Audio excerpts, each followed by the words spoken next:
So my name is Sashi James, and I represent Families for Justice Healing and the National Council for Incarcerated and Formerly Incarcerated Women and Girls. I'm the director of Reimagining Communities. I come to this work as a daughter of formerly incarcerated parents. I also was in and out of jail myself because I was the bad apple of my family's kids, but now I'm the favorite.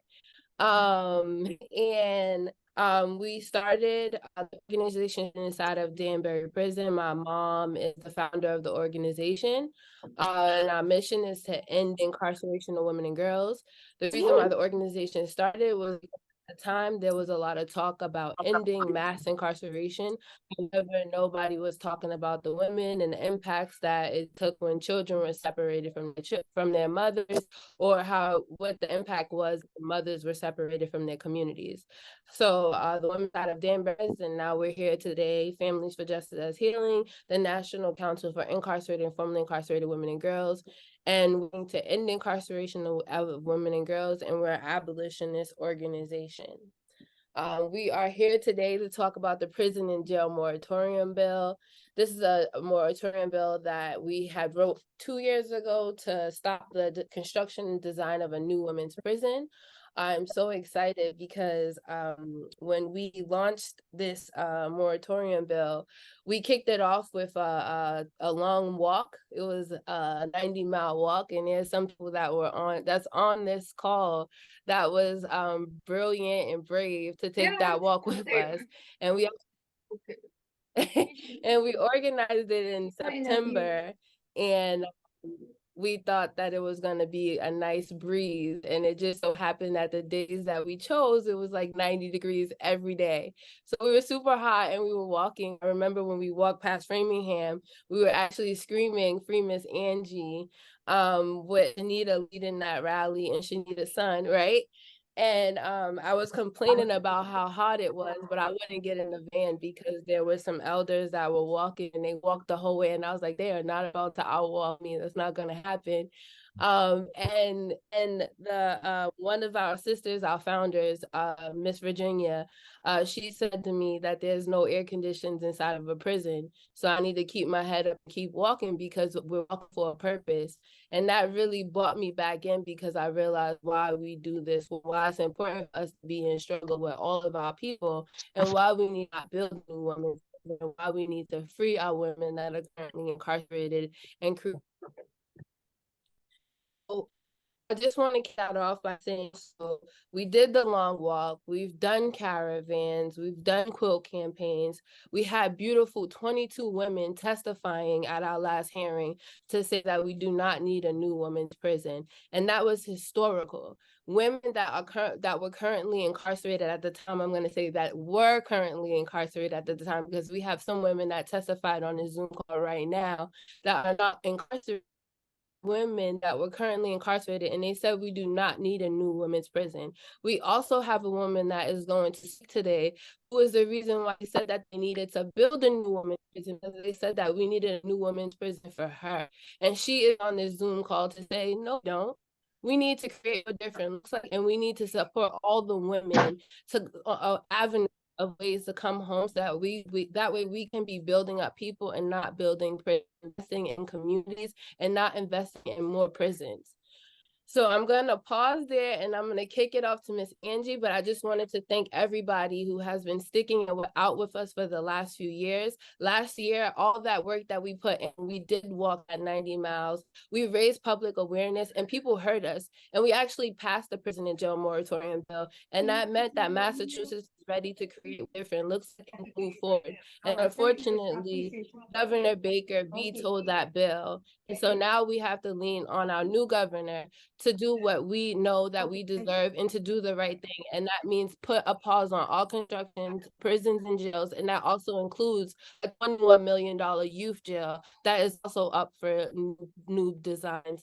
And we need to spend all of that money and invest it in communities so that way we can continue to build up people. So I'll kick it off to Ms. Angie. Miss Angie is now my coworker. I used to be screaming Miss Angie. I know some folks who saw me outside. I used to be outside. Free Miss Angie with Shanita, Mallory, all of us. And so now it feels so good to pass the torch to Miss Angie so she can talk about what needs to be done and lead this panel. Good evening, everyone.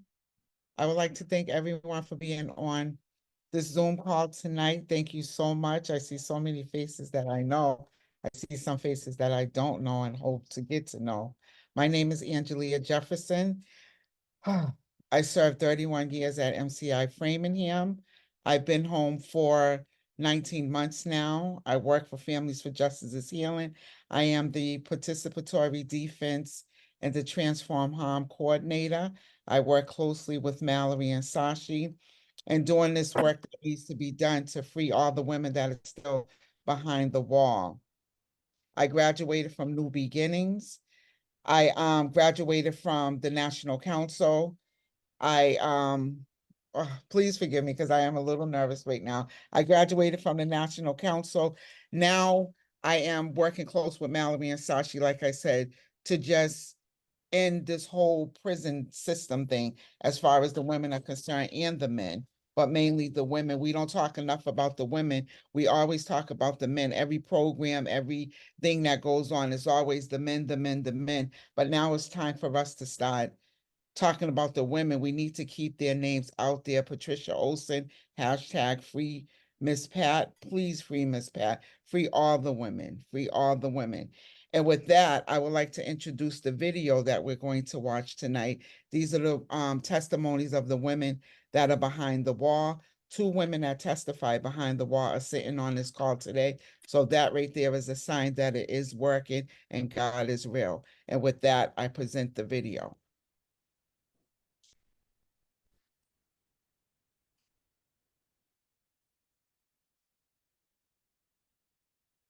This is a historical moment for the women incarcerated, all of Mass. This has never been done. So I'm glad for everybody who's speaking up.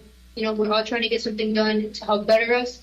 And I appreciate everybody that's on your sides listening to us.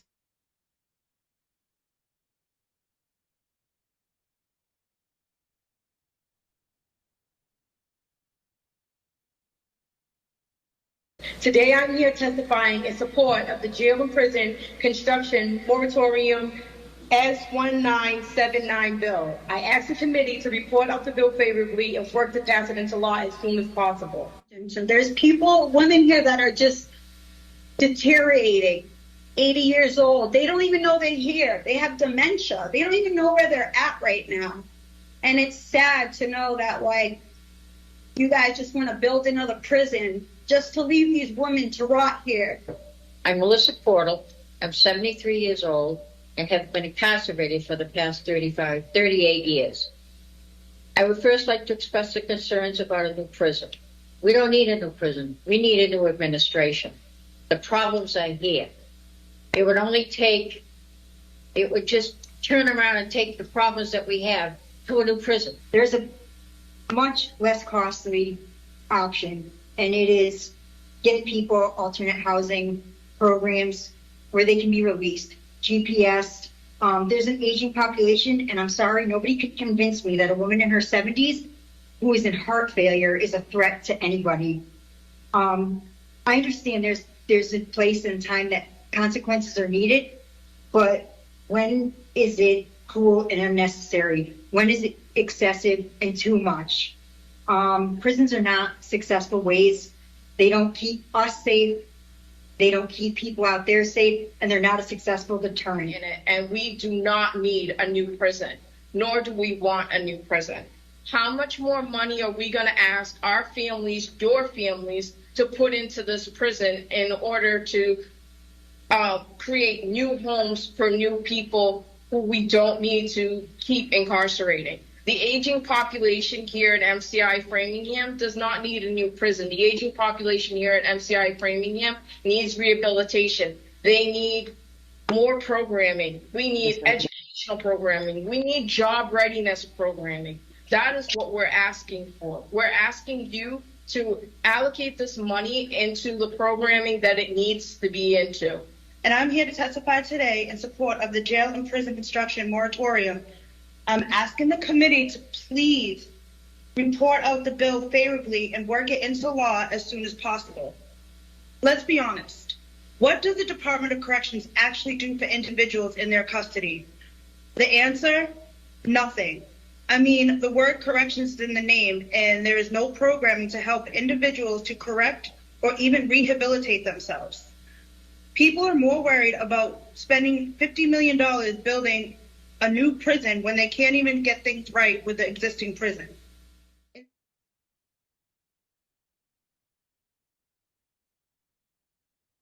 Instead of spending $50 million on a prison where incarcerated women are yet again locked up with no proper Medicare and rehabilitation, we need to look at alternatives like giving medical paroles, ending life without parole, granting clemencies and commutations, giving parole hearings to women over the age of 55 that have served 15 years of incarceration or more, allowing judges to sentence individuals to treatment programs, especially if they relapse, focus on mental health and better medical care, have more places like New Beginnings reentry services. I'm asking that you please consider alternatives rather than build another MCI Framingham. Locking up women not only affects them, it affects their children and family. When someone is incarcerated, so is everyone they love. Creating a new prison would be going in the opposite direction, because the more beds that are available in prison, the more those in power will feel that they're inclined to fill those beds. Instead, I believe it would be better to find more efficient solutions. Most of the people, like myself, are first-time offenders who are battling with underlying issues of trauma and substance abuse. These types of people would be effectively rehabilitated by the use of residential treatment programs, halfway houses, or electronic bracelet monitoring as alternatives to prison. A new building is not support. It's just a place to keep us locked in more, which is also deteriorating for your mental health, emotional, even physical. So I don't support the building of new facilities ever. I think they should be focusing more on trying to release people. That's how you started. The more you lock somebody down, I believe the worse they get. There is nothing being offered in way of programs at Framingham, not even AA or NA, which is as basic as far as programs are concerned.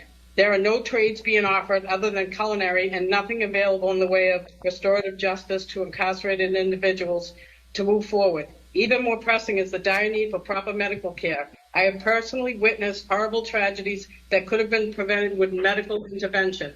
Those tragedies have only increased in recent years. Women who have been here for years and have aged poorly due to terrible mattresses, processed foods, and in general poor living conditions are not getting most of their medical needs met. The various childhood traumas, abuses, and collection of mental health disorders that have gone untreated or undiagnosed behind these walls is overwhelming. Yet they've been a central character in the stories of almost all of the women I've met, including myself, and subsequently led to the circumstances that brought them here to Framingham.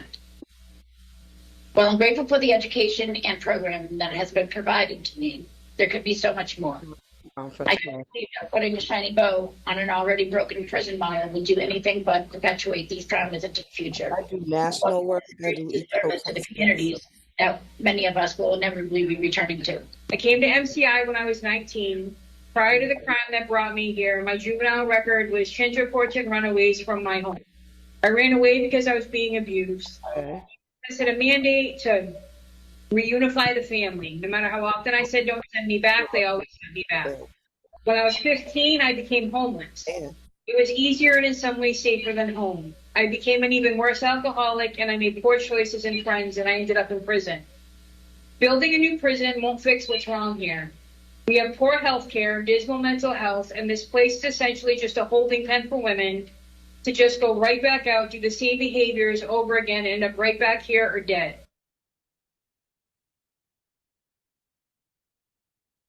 The DLC is not doing their part to invest in the futures of its residents. However, Massachusetts wants to spend over $50 million to build a new prison for women. For a small town girl like myself, that kind of money is life-changing.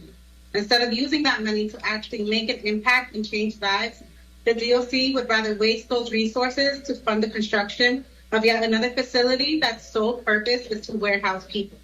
The DLC needs to reprioritize their goals and place reducing recidivism at the very top. In order to achieve that goal, there needs to be a renovation within our current prison. And I do not mean a new floor or a new roof. I mean a fresh approach to how we uplift, educate, and prepare returning citizens. Making a substantial investment in programming and mental health services will be far more impactful in the lives of the women here than a new facility can ever be. For the last 12 months, what I observed when it comes to incarceration is that it is a way of managing social problems by refusing to confront them. Instead of solving issues, the system puts people behind bars. A new prison is a step in the wrong direction. I know it's not publicly realized, but if you came and lived here for a month, you would see 90% of people could be released on a GPS bracelet today and be successful. 98% of the women I've met are not dangerous to anyone. We're building the future. If we choose to make more prisons, we will use more prisons. Meanwhile, communities all over the country and world are finding alternatives to prison and having much higher success rates. We can't know that and pretend more prisons are a good idea. Tax money could be spent on creating other programs and positive differences. Everywhere we're learning what helps communities. I believe in the future, and if you do too, I ask that you look around at what does and doesn't work. We don't need another building of scars and trauma. Instead of spending $50 million on a new women's prison, I would like to see the money spent towards our future success. To me, it seems as if they have started to look at us as if we are less than trash, as if our lives are cheap and we don't even have any matter or any place. So today, I'm not only testifying for myself and for my future, but for the future of my children, the future of my community, the future of those who support and love me. In 2012, I had a serious suicide attempt. Upon return from the hospital, I was dumped in a cell, alone and naked with only security smock to cover my front half. What little services that were offered had nothing to do with my mental health needs. In all my time here, there has never been anything offered pertaining to the topic of domestic violence that I am aware of. The challenges of mental health in prison make it difficult for myself and those around me to heal. Yet here I remain as inmate number F81350. In 2020 and 21, I suffered from severe pain in my upper abdomen. I was told I had indigestion and was placed on Prilosec. A few months later, I was having emergency surgery to remove my infected, stone-filled, ready-to-burst gallbladder. I know society labels women in prison as bad, but we do deserve quality medical care, which we are not receiving. The surgeon told me I was lucky to be alive, but I have to admit I wasn't so sure of that. Are we not worthy of proper medical care? Are we not worthy of proper mental health care without the limits of security staff? Are we not worthy of programming that actually works and tackles the problems of recidivism, education, proper living, codependency, and most importantly, eliminating women in prison altogether? My growth stems from my peers and not from the minimal service that MCI offers.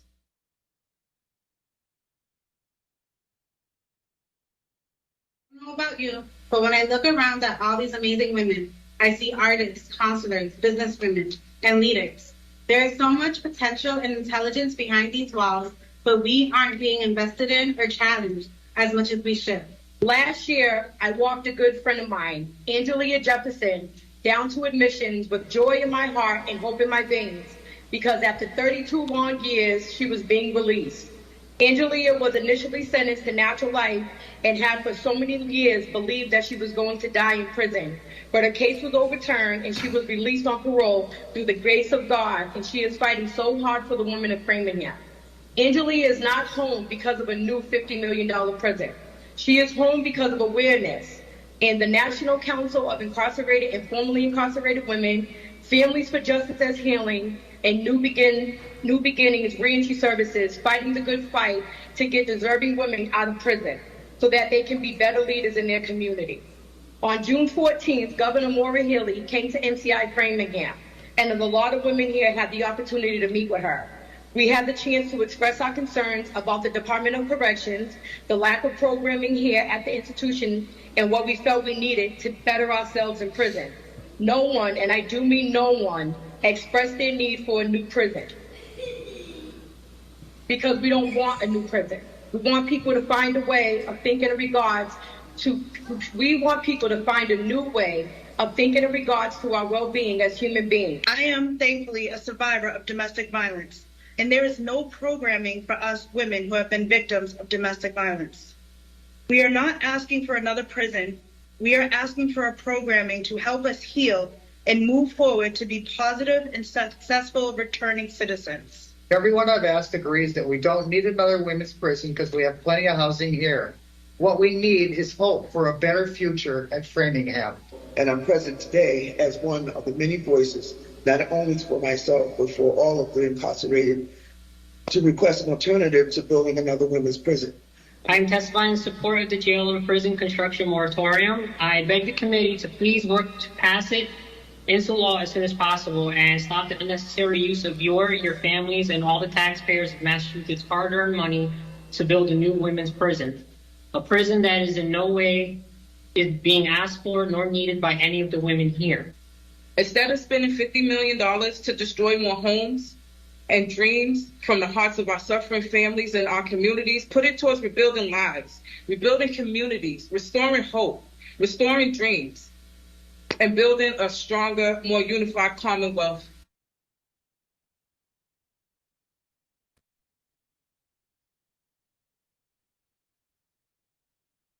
That right there was so powerful. I am sitting here, I'm so overwhelmed right now with all kind of different feelings and emotions, but the biggest feeling and emotion that I'm having right now, I'm happy. I'm not sad at all. I want all my sisters to come home. But listening to Chiteara, her testimony, and when she talked about me, it brought me back to the day, July 27th, 2022, when I did come home. Her, Chiteara and Yamiley, they walked me down to admissions, and that day is just like playing over in my head right now. And I am so happy right now to introduce Chiteara and Yamiley to everyone. And God is just so good that he brought all of us home. God is just so good. And with the help of everybody that helped, Families for Justice is here in the National Council, New Beginnings, my wonderful attorney, Eva. I'm so grateful and so thankful right now. I apologize, but I would like to introduce my sisters, my two friends.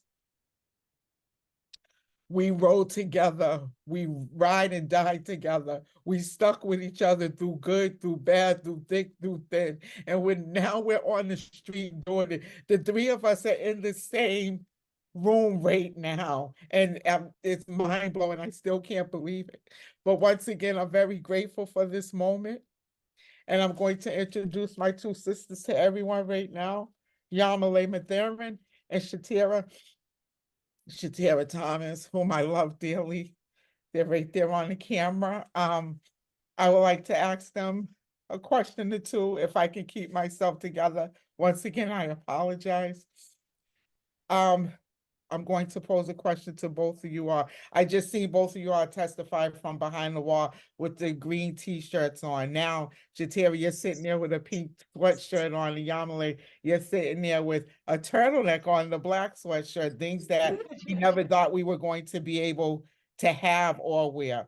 So my question is, can you just briefly tell us about your time in prison and tell us about how it feels being home?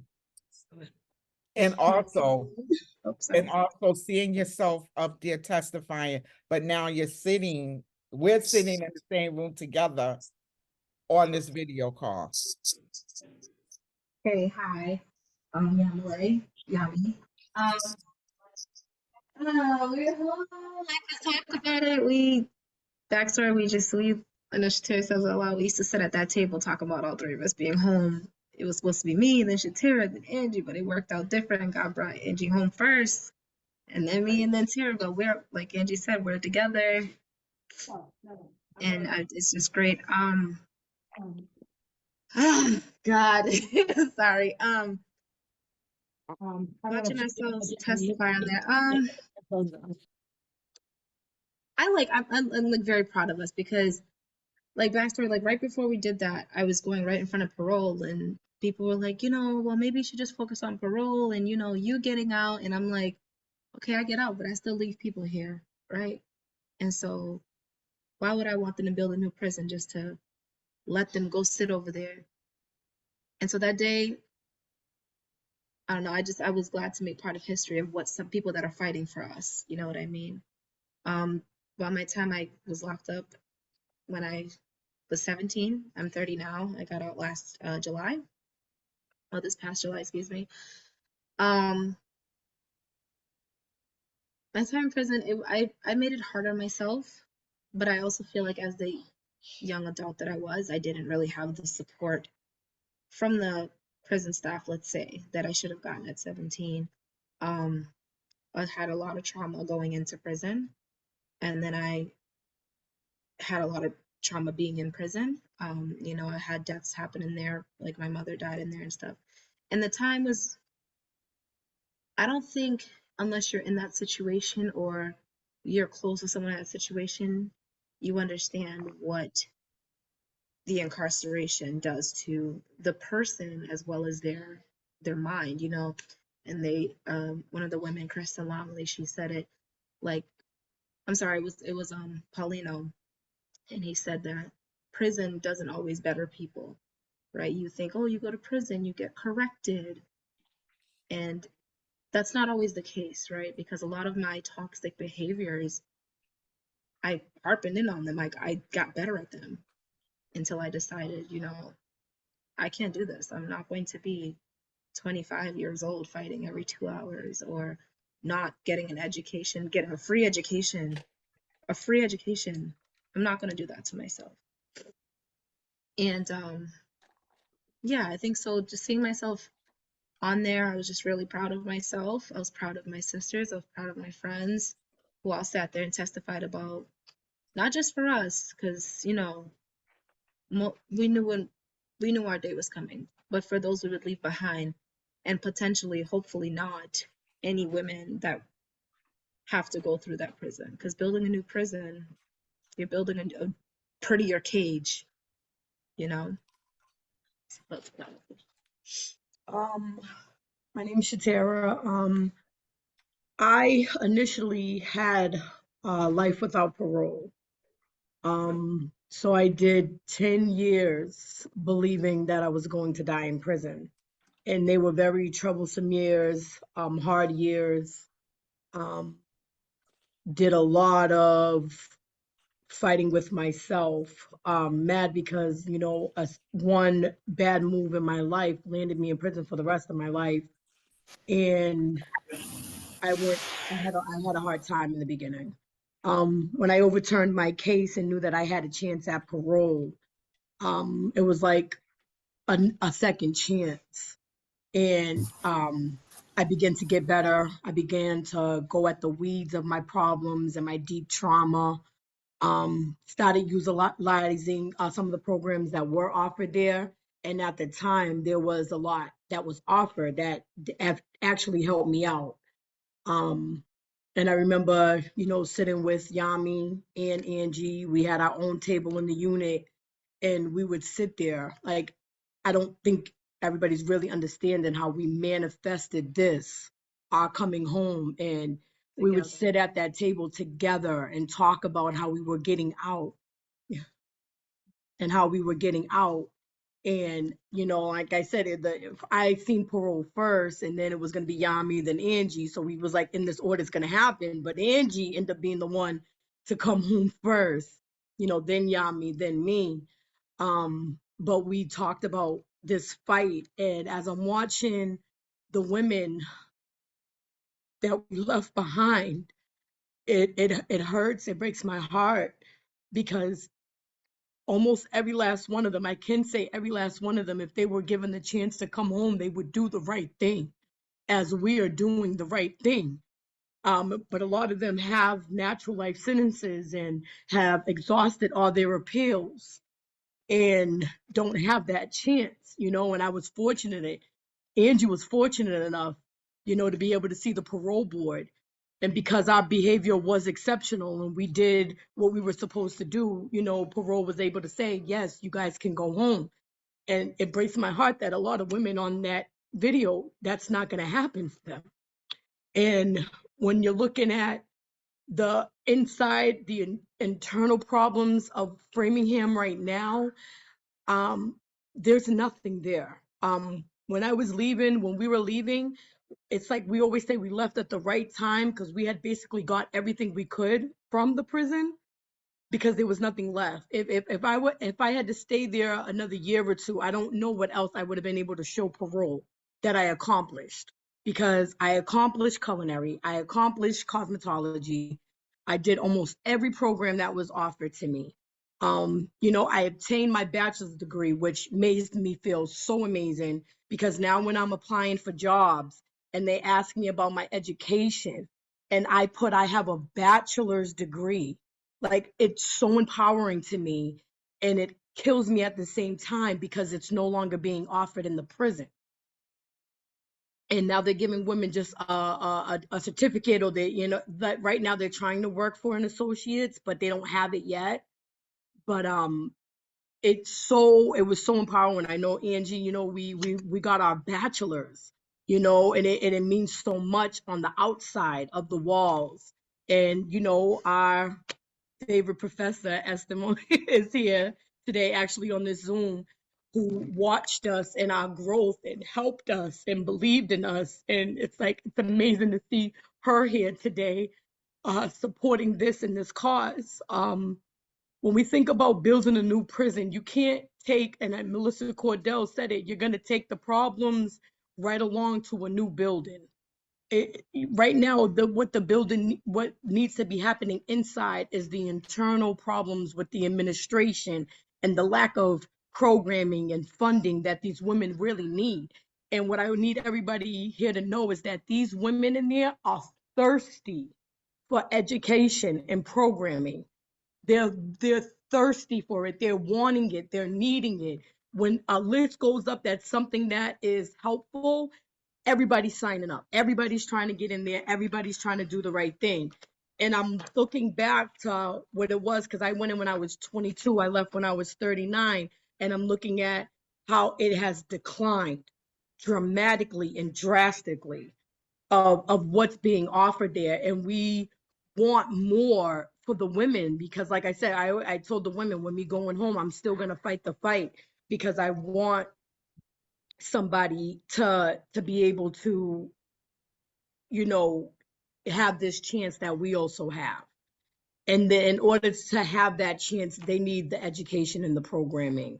And that's not being offered at Framingham right now. Thank you so much, Chiteara and Yamiley. And the three of us, along with all of you, we are going to continue to fight this fight and make this happen. Just like the three of us are sitting here, natural life, no parole. That's unheard of. Natural life, no parole. And here we are sitting here in front of all of you. So we have to continue to do this work. It will happen. I really believe that there is power in numbers. The more people, the better this is going to turn out. Now, I would like to introduce our next speaker. Her name is Representative China Tyler. Born and raised in Roxbury, Representative China Tyler has represented the 7th Suffolk District in the Massachusetts State Legislature since 2017. As a passionate advocate for criminal justice, she has been the lead sponsor of the Jail and Prison Construction Moratorium bill since it was first introduced last season.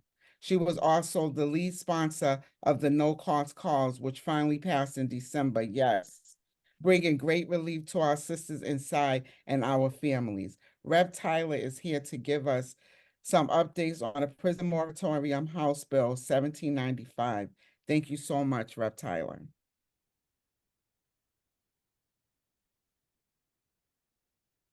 Can you all see me and hear me? We can hear you, but can't see you. Okay. Can you see? Okay, you see me now? Wonderful. Good evening, everyone. I'm so happy to be on this call, and thank you so much for joining. I scrolled through a little early to see how many folks I know, and I feel like I know a good amount of folks on the call, but for those I don't know, nice to meet you all, and I look forward to meeting you all in person, hopefully soon. My name is China Tyler, and thank you so much, Angela. I appreciate you introducing me. And for those that haven't, had the opportunity to meet me, I'm actually the vice chair of the State Administration and Regulatory Oversight Committee at the Massachusetts State House, serving about my 7th year in legislature, and has been nothing but an honor to be able to do so. And I'm here today to simply say thank you for joining and to share an update. Um, I really want to let you know that, first of all, I appreciate your fearless partnership in fighting for this bill. These issues, when it comes to justice reform, aren't easy issues to be able to address. It's always an uphill battle, but you continuing to show up and being consistent and just being present and sharing your personal stories helps take that to a different level. And we're able to actually be very successful in initiatives that we put forward, such as the free telephone calls bill. We started off in a rock and a hard place in the beginning in the dark, and we all celebrated recently with Governor Haley signing the bill, and seeing that come to life. So just let you guys know, when you continue to show up and we're consistent, things actually do happen. So about House Bill 1795 and also 2 Senate bill, an act establishing a jail and prison moratorium. I just want to let you all know that Senator coming forward, who is my Senate partner, and I were very proud to be the legislative champions of this bill. And we filed this bill because we agree that our prisons pretty much are uninhabitable places, and they're environments where people cannot grow and prosper, because the reality of it is that everyone's on their pathway to go home. Everyone is on their route to be released from these prisons. And we don't think that a lot of these facilities are places where folks can actually truly be rehabilitated. And that's the reason why we come forth and try to do all the work that we do, is because we want to make sure that folks are ready to simply go home. And that's not the case for a lot of folks.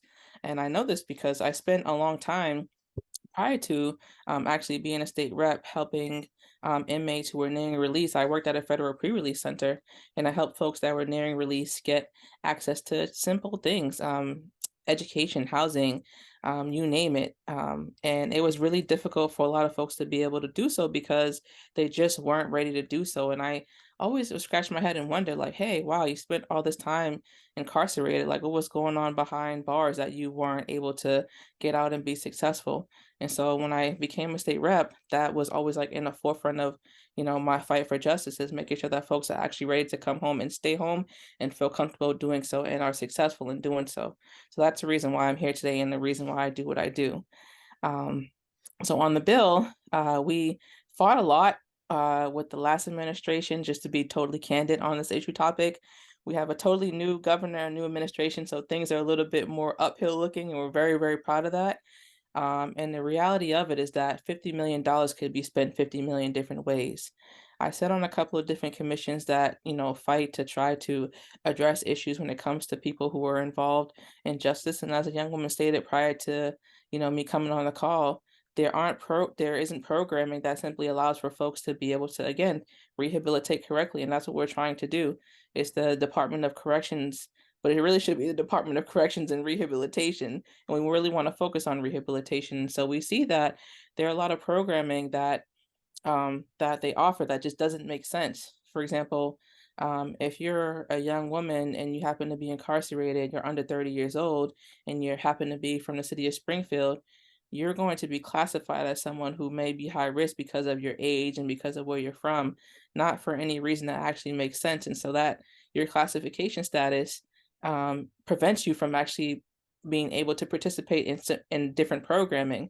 So upon release, because of who you are and where you come from, not because of the effort that you put in and actually getting ready to go home, you're not going to be able to go home and stay home and do well when you go home because of the classification status that was placed upon you by the Department of Corrections. And so we are working to actually reallocate the conversation around the $50 million into better programming, as stated before, for women and for everyone who is incarcerated to have a better opportunity to come home.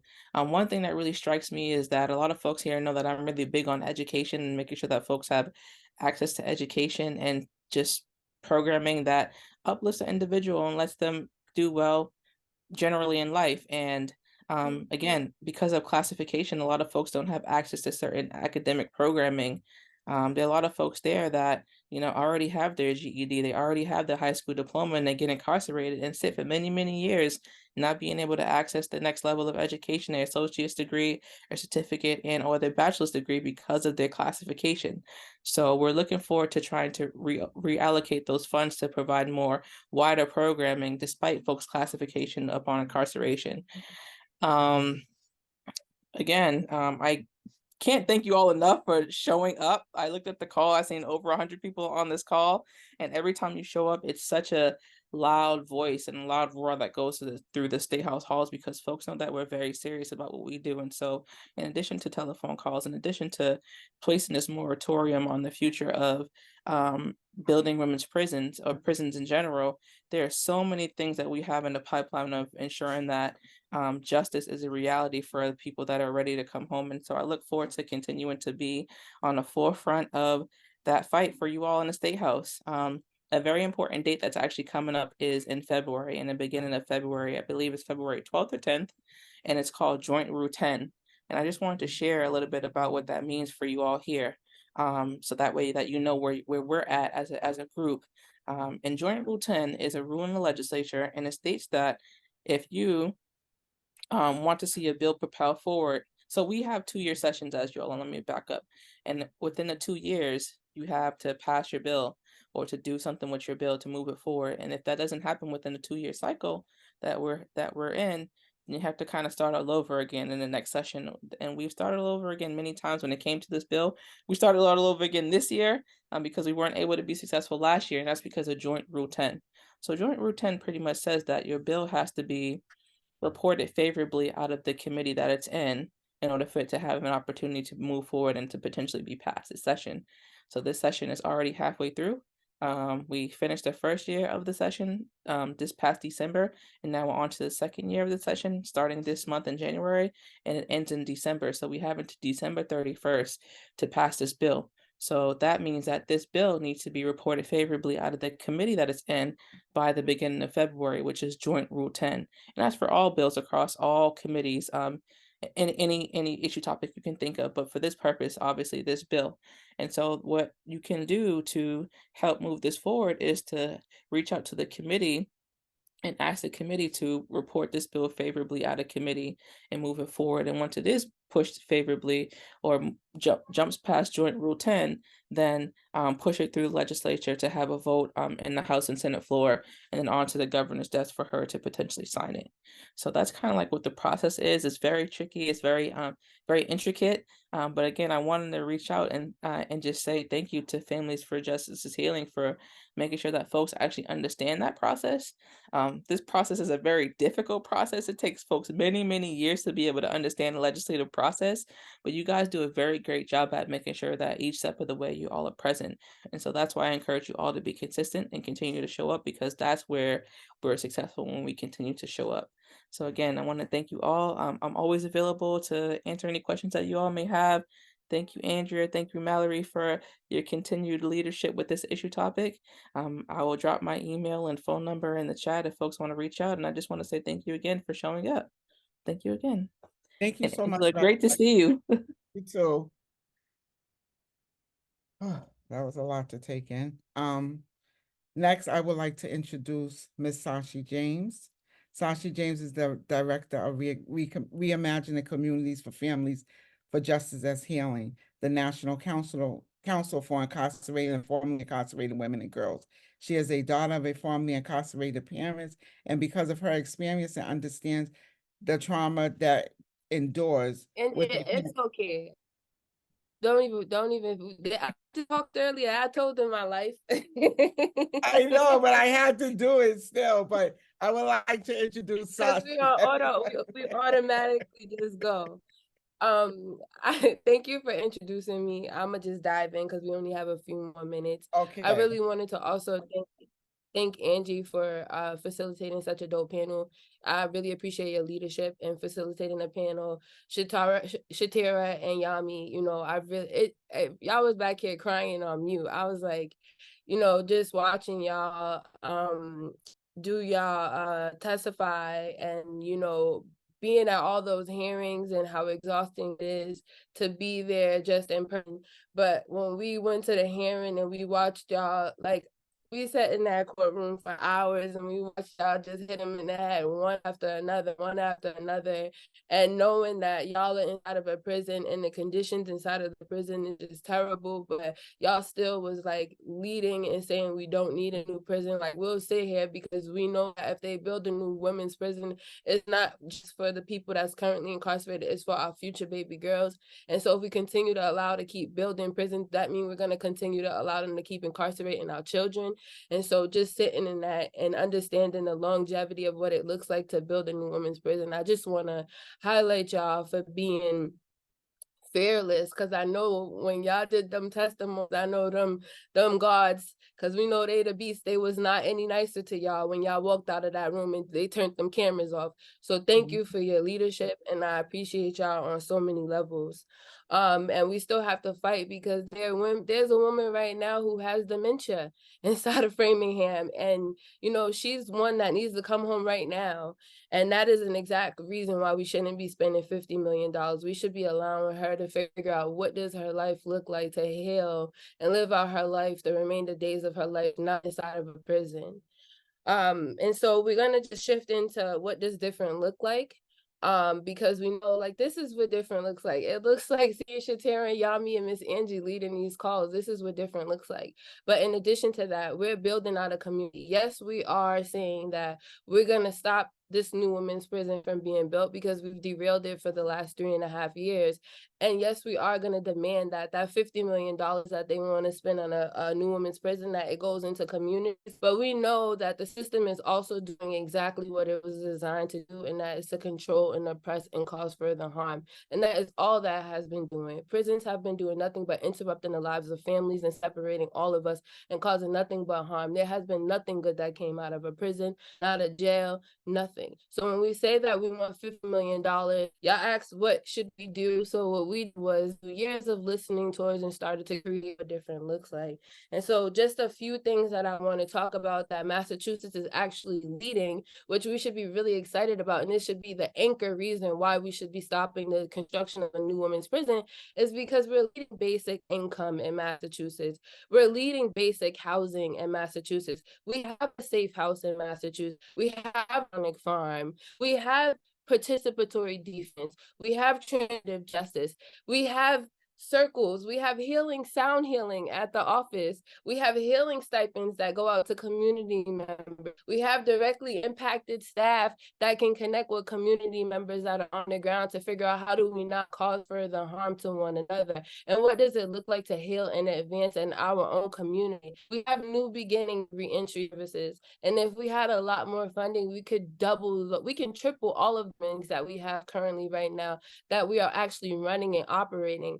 I'm sitting in the office right now on a Warren Street, and right next to me is our community pantry. In front of it is a community fridge. Women come here every day, Tuesday, Wednesday, and Thursday. Clothes, they get diapers, formula, they get food out of the refrigerator. These are the things that we need throughout our community so we're not causing further harm to each other. This is what we need and survive. We have been dealing with decade trauma, and until we start to address the trauma and start to provide community members with, I'm talking about what we need, not what people think we need, but what people think that we need. Until we start to address people with the right programming, then we're just going to be spinning our wheels. And so I'm really excited that we also, in addition to programmings that we've been providing for people this last year, at the end of the year, we also graduated our first cohort, formerly incarcerated people, to graduate the so they did a trucking, and now 7 community members have their license and they have their CDL license. And so this year we'll have more people that are from the community to graduate and get their CDL license. And we're also about to launch our crisis response team. We know that people do cause harm to one another, and our goal is to provide people with the tools so that way we don't cause further harm. We can save each other. We just need the resources, and it's all about the power in people. And through to all of of our volunteers. Thank you for all of our allies. Thank you to People Not Prisons. Thank you to the legislature. You know, one of the things that Chiteara mentioned, I think Yami also mentioned, everybody mentioned it, was about programming and education. And when we bring our women home, it is important that we are able to provide the education to our women, so that way we are politicizing our women, so that way they are on the ground, whether they want to create their own program or just be a better person. But we have to create a space for our women to come home to in Wusa. And we are building a think tank at the Martha's Vineyard, where we inherited land, and it's going to be a training center for formerly incarcerated women to come cook dinner together. You know, if they want to work on policy together, this is the space for people to just come together and be. And that means, and it's also in Massachusetts, so we have to support it. And so everybody that is on this call that is listening has to purchase a t-shirt. The link is in the chat. And it's the Free Her t-shirt. It's a great conversation starter, and it's swaggy. You know, I look cute with my t-shirt. I don't even have any other t-shirts. It's just drip. But you have to purchase a t-shirt so that way we can really create what different looks like. And that means building a training center so formerly incarcerated women can have a safe space to make some noise on the Vineyard and Oaks Bluff. So thank you for listening to us, and thank you for being unapologetic about standing with us in Massachusetts. It's the power in the people. And like I said, the power in the people don't stop. So we got to keep it going. Okay, thank you very much, Sashi. That was incredible. I just want to say one last thing before we close out. Rep. Tyler was talking about education. Right now on this call, Esther Montano, today's her birthday. She was our professor inside of MCI Framingham when we were in the Boston University program. Myself, Chiteara and Yamiley, she was our professor. She is dope. She is down for education. Whatever she can do for the women in there as far as education, she goes hard for the women just like we go hard to get them out there. She wants to educate the women. She wants to continue to build them up. So Rep. Tyler, get in touch with Esther Montano. I'm telling you, she's dope. She's down. She's all for it. And Esther, once again, happy birthday. Thank you everyone for coming on this call. We appreciate Miss Angie, I'm just gonna wrap us up with some asks, because you know we Okay. gotta ask people to do All something right. right now. All right. I First of all, apologize. I just want to I want to just say thank you to Yamiley and Chiteara for your courage and your bravery and the strength of your character, which has shown through right from the inside to the outside. I just we're so blessed for y'all's leadership, and thank you. And when our sisters are talking about leaving women behind, these are women that they know deeply personally, that we're in communication with also on a daily basis. And we are extremely serious and for real about operationalizing a plan to bring each and every one of those women home. We have their names, we have their plan A, we have their plan B. We are getting people pro bono representation. We're finding avenues for post-conviction relief. We are in the process of filing clemency petitions. Free Pat Olson, and other sisters are coming right behind her with her paperwork. Kira, share the link in the chat to sign the petition. So there really is already a way to bring all of our sisters home. But what we absolutely have to do is create more pathways, and in the meantime, stop the new women's prison from being built. So there's a few asks that we have of you right now. So tomorrow, there is a public safety hearing on the elder parole legislation. There are women in their 50s, 60s, and 70s, and there is a sister almost turning 80 inside of MCI Framingham who have done decades of time already. And if we were able to pass elder parole, these sisters would finally have an avenue home. They are experiencing outrageous medical neglect, as our sisters have shared, and they deserve to come home and live their golden years in dignity. So please show up tomorrow, 10 a.m. outside the State House on the steps. It's going to be 40 degrees, which is better than 20, I guess. So we'll be there at 10 a.m. and we'll all be walking in together for the hearing at 11. Please sign up. And we also invite everybody who wants to send written testimony as well in support. So you can come with us tomorrow. If you can't be there tomorrow, please sign written testimony. Also, like Rep. Tyler mentioned, we are up against a deadline to pass the moratorium. We have to get it out of committee first.